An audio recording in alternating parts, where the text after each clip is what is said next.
I'd like to begin with an exercise now, as we transition into the real heart of the workshop, where I want you to think about how your life would have been different, is the title of this particular exercise. And to do this, I want to go around the room and I want to have each of you all number off from 1 to 4. So, we'll start with someone starting with 1 and work our way around. Everyone will have a number between 1 and 4. Take a second and do that. Now that you've completed numbering off from 1 to 4, I want you to think about your life. And I want you to think about your life in the following context. Think about the work that you have had, the education that you have been provided and had access to, where you have lived, who your friends are, how your family has interacted with you, what opportunities you've been presented or not presented because of the life you have had. And I want you to think about that life with one difference. If you were given the number 1, I would like for you to think about how your life would have been different if you had been born with a different gender than the one you are now.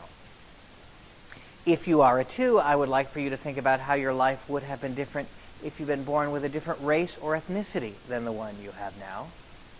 If you are a 3, I'd like for you to think about how your life would have been different if you've been born with a different sexual orientation than the one you've had now. And if you are a 4, I'd like you to think about how your life would have been different if you've been born differently abled than the way you are now. And think about it in the context that I provided in terms of your work, in terms of your education, in terms of your family, in terms of your friends, in terms of the opportunities you've had, the way you've been encouraged or not, even where you have lived. And what I would like for you to do is to turn and to find one person, maybe 2, in groups of 2 or 3, to each of you take a minute and talk about how your life would have been different with this one change. Now, you do not need to have the same number to be in a group with someone. It could be people with the same number or people with a different number who are part of your group of 2 or 3 folks. And I'm going to give you a couple of minutes. Each of you will have about 1 minute to talk about how your life would have been different with this one change. Now that you have completed this time, let's regather as a large group and see what you have come up with. I'd like to invite the 1s, and I'd like to hear from you. How would your life have been different if you had been born with a different gender from where you are? The trainers will record this as you're talking. All right, for the number 2s, I'd like to see how your life would have been different if you'd been born with a different race or ethnicity than the one you have now. If you're a 3, I'd like for you to consider how your life would have been different if you'd been born with a different sexual orientation. What are some of the differences that you would have seen? If you're a 4, how would your life have played out differently if you were differently abled than the way you are now?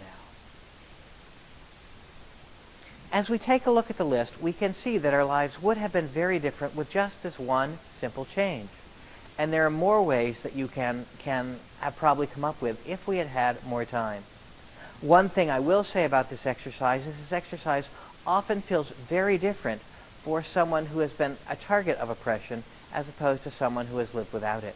And often this exercise can be particularly difficult on people of color, on women, on BGLT people, and on people with disabilities as they think about how their life would have been different or how they perceive, you all perceive their lives are with this one particular change. And I just want to acknowledge that as a reality of this particular piece of the workshop. What we do know from this workshop is that identity does matter. As much as we would like to believe that it doesn't, clearly creating up with this list has shown us that identity does make a difference in the lives that we have led. For you all, how many of you would your life have been made easier with this one change? For how many of you would your life have been made more difficult with this one change? And for some of you, would this have made no difference in your life at all? What we generally find is that most people in this particular exercise report that their life would have been significantly easier or significantly more difficult as a result of just this one particular change in their identity. Often when we have the conversation about ministers in search, we would like to say that these particular identities don't matter.